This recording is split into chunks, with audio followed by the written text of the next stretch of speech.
शिव नगरी, शिव की नगरी बैजनाथ में कल यानी इस 7 सितंबर से गणेश चतुर्थी जो है वो बड़ी धूमधाम से शुरू हुआ। पंडोल रोड और शिव मंदिर बैजनाथ पार्किंग में होने वाले गणेश उत्सव को लेकर भक्तों में काफी उत्साह देखने को मिला। आयोजकों द्वारा सबसे पहले शिव मंदिर में पूजा अर्चना की गई, फिर शोभा यात्रा के साथ उत्सव की शुरुआत की गई। उसके बाद गणपति बप्पा जी को लेकर पूरे नगर में नगर परिक्रमा करवाई गई। नगर परिक्रमा कराने के बाद में बप्पा अपने अपने पंडाल में विराजमान हो गए। 7 सितंबर से लेकर 15 सितंबर तक शिव की नगरी में हर शाम भजन और कीर्तन की गूंज गूंजेगी। गणेश उत्सव के दौरान शाम 7 बजे से लेकर रात 10 बजे तक भजन संध्याओं का आयोजन होगा। तो गणपति भगवान के विशेष पूजन का समय आ गया है।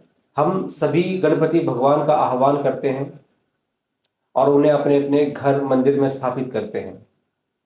गणपति भगवान जो कि विघ्न विनाशक है, उनकी आराधना का इन दिनों विशेष महत्व है। घर घर में, हर मंदिर में धूम मची होती है, उल्लास का पर्व है। सभी भगवान की प्रतिमा आदर सत्कार से लेकर आते हैं और विशेष पूजा विधि के साथ उन्हें स्थापित करते हैं। 9 दिनों तक प्रतिदिन उनकी आराधना पूजा अर्चना की जाती है। मोदक या मिष्ठान का भोग है वो लगाया जाता है। फूलों से चारों ओर मंदिर सजाया जाता है। जितनी श्रद्धा भावना से सभी भक्तगण उनकी पूजा आराधना करते हैं, उतनी ही श्रद्धा से उन्हें फल भी मिलता है। सुख समृद्धि बुद्धि की प्रदाता गणेश भगवान इन दिनों अपनी विशेष कृपाएं जो है वो अपने भक्तों पर उड़ेलते हैं। गणपति भगवान को प्रथम पूज्य स्थान क्यों मिला, आइए जानते हैं। देखिए, गणपति को प्रथम पूज्य स्थान इसलिए मिला क्योंकि उन्होंने अपने माता पिता शिव पार्वती जी को इतना सम्मान दिया कि उन्हीं की परिक्रमा करके ये कह दिया कि मैंने समस्त पृथ्वी, पूरी पृथ्वी की परिक्रमा कर ली है।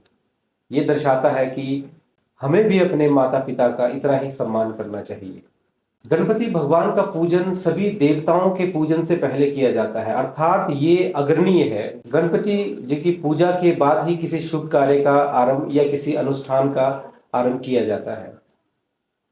गणपति भगवान विघ्न विनाशक है, सुबुद्धि के प्रदाता है। उनकी पूजा मंगल कार्यों में अवश्य की जाती है, अर्थात किसी भी कार्य को निर्विघ्न पूरा करने की क्षमता जो है उन्हीं की कृपा से आती है। आइए भगवान गणपति की महिमा का थोड़ा सा विस्तार वर्णन करते हैं। गणपति भगवान के कान बड़े होते हैं, आंख छोटी होती है और पेट जो है वो भी बड़ा होता है। ये सब प्रतीक इसलिए कि कान खुले रखो, दुनिया की निंदा चुगली से प्रभावित नहीं होना चाहिए। आंख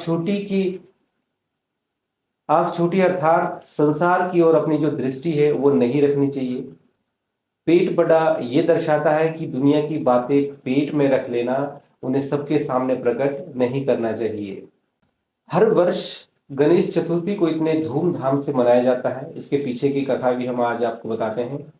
पौराणिक कथा के अनुसार भगवान गणेश से वेद व्यास जी ने महाभारत ग्रंथ लिखने का आग्रह किया था। वेद व्यास जी के कहने पर भगवान गणेश ने बिना रुके 10 दिन तक महाभारत ग्रंथ लिखा था। 10 दिनों तक गणेश जी ने न तो कुछ खाया था, न ही अपनी जगह से वह हिले थे। ऐसे में इस दौरान भगवान गणेश के शरीर पर धूल मिट्टी जमा हो गई थी, उनके कपड़े गंदे हो गए थे। 10वें दिन अनंत चतुर्दशी तिथि पर भगवान गणेश जी ने महाभारत को लिखकर पूरा किया। पूरी महाभारत लिखने के बाद भगवान गणेश जी ने 10वें दिन नदी में जाकर स्नान किया था। इसी के बाद गणेश उत्सव का पर्व जो है 10 दिनों तक बड़े हर्षोल्लास के साथ मनाया जाता है और 10वें दिन अनंत चतुर्दशी के मौके पर भगवान गणेश जी की मूर्ति का विसर्जन किया जाता है। माना जाता है कि इन 10 दिनों के दौरान भगवान गणेश हर साल पृथ्वी पर भ्रमण करने के लिए आते हैं। इसी वजह से इस समय अपने घर में भगवान गणेश की मूर्ति को लाना और उनकी विधि पूर्वक पूजा करना बहुत ही शुभ माना जाता है। जब हम गणपति जी को अपने घरों में स्थापित करते हैं तो ये दिन और भी ज्यादा मंगलमय हो जाते हैं। उनके आशीर्वाद सभी पे बरसते हैं, घर खुशियों से भरपूर रहे।